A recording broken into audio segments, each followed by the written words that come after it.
রহিম। বিশ্ব আধ্যাত্মিক জ্ঞান সঞ্চার দরবার শরীফের প্রতিষ্ঠাতা আমার মুর্শিদ কেবলা গাউসুল আজম শামীম আলী চিশতীর দরবার হইতে আমি চাঁদনী চিশতী আপনাদেরকে জানাই আন্তরিক শুভেচ্ছা ও অভিনন্দন।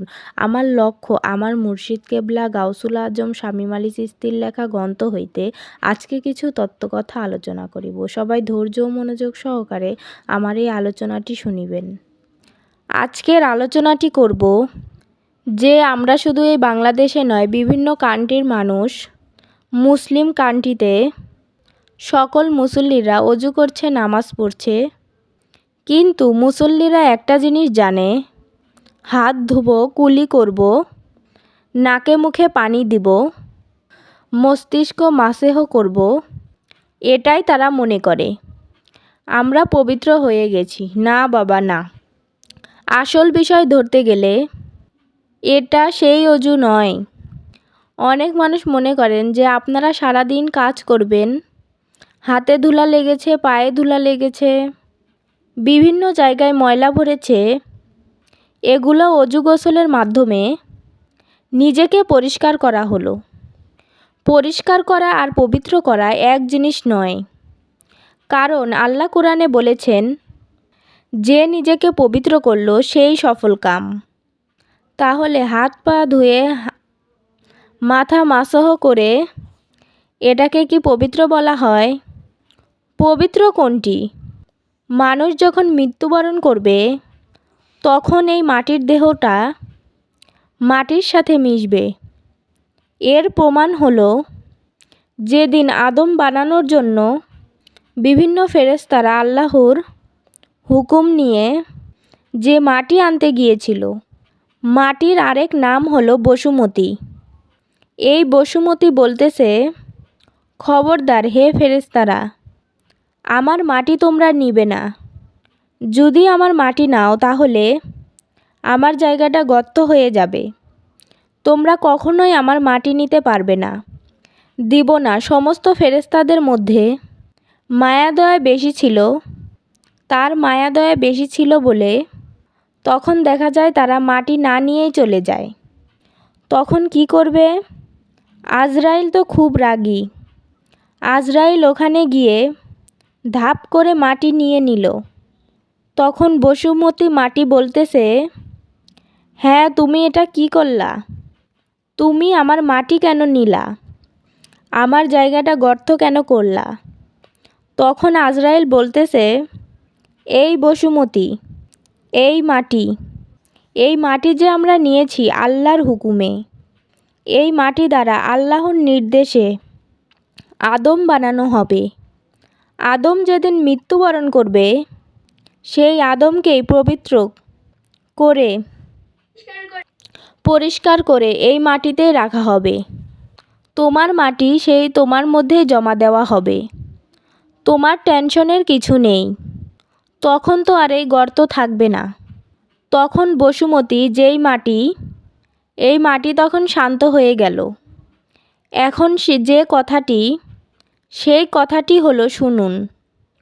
মূলত মাটির সাজা হবে না, সাজা হবে কার? সাজা হবে আত্মার।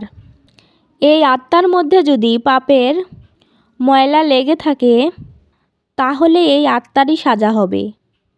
তাই আল্লাহ বলেছে যে নিজেকে পবিত্র করেছে সেই সফল কাম। তাহলে আমাদের সফল কাম হইতে হলে আমাদের সেই আত্মার অজু করতে হবে। আর আমাদের এই আত্মার যদি অজু না করা হয়, আর যখন দোজখে নিক্ষেপ করা হবে, সেই মাটির অজু যে আমরা করেছিলাম, এই মাটিকে আমরা 5 বার ধৌত করেছি, তাহলে এই মাটি কিন্তু আবার মাটিতেই মিশলো। এই মাটি কিন্তু আর সেই দোজখে ভোগ করছে না। দোজখ ভোগ করতেছে একমাত্র আমার আত্মা। তাই মাটির দেহ তৈরি হয়েছে, এটা আমার পিতা মাতার থেকে এসেছে। আর আমাদের যে আত্মা, যিনি আমাদের জগৎ পিতা, তার পক্ষ হইতে এই আত্মাকে সৃষ্টি করা হয়েছে। এখন এই আত্মার যদি সাজা হয় তাহলে আমাদের আর উপায় থাকবে না। তাহলে এই আত্মার অজু গোসল করতে হলে আমাদের কি করতে হবে? আমাদের এটাই করতে হবে। একজন কামেল মুর্শিদের কাছে যাইতে হবে। একজন কামেল মুর্শিদের কাছে গেলে আমাদেরকে আত্মার অজু দিবে, অনেক সাধনা দিবে। কম পক্ষে 19 প্রকারের সাধনা আছে। এই সাধনাগুলো ধীরে ধীরে করতে হবে। যদি কেউ তরিকতের জগতে থেকে থাকেন, হয়তো 19 প্রকার সাধনার কথা কেউ জেনে থাকবেন, আবার কেউ জানেনও না। তাই বলতে চাই, আমাদের বিশ্ব আধ্যাত্মিক জ্ঞান সঞ্চার দরবার শরীফে আমার মুর্শিদ কেবলা গাউসুল আজম শামীম আলী চিশতি এই 19 প্রকারের সাধনা দিয়ে থাকে। এর মধ্যে কয়েকটি সাধনার নাম বলবো।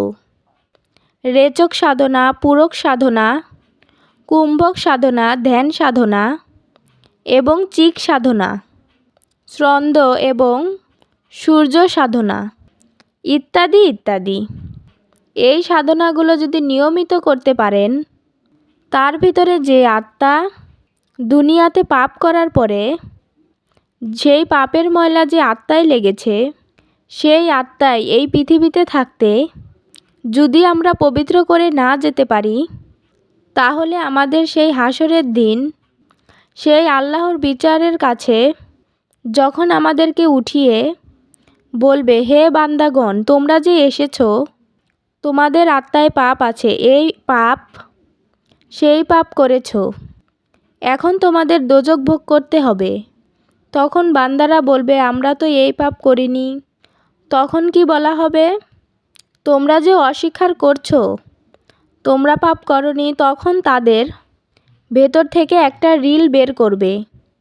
সেই রিলের মধ্যে দেখাবে, দেখো তুমি একটা মানুষকে আঘাত করেছো, একজন মানুষের ব্যবসা সংসার সব নষ্ট করে দিয়েছো। যে যা কিছু করবে সে তাই পাবে। তখন তুমি যে কষ্টগুলো মানুষকে দিয়েছো, সেই কষ্টের বদলে তোমার আত্মায় পাপ জমা হয়েছে। এখন তুমি সেই জাহান্নামে চলে যাবে। তখন সেই বান্দাদের আর কিছুই বলার থাকবে না, কারণ তারা যদি অস্বীকার করে, তখন একটা রিল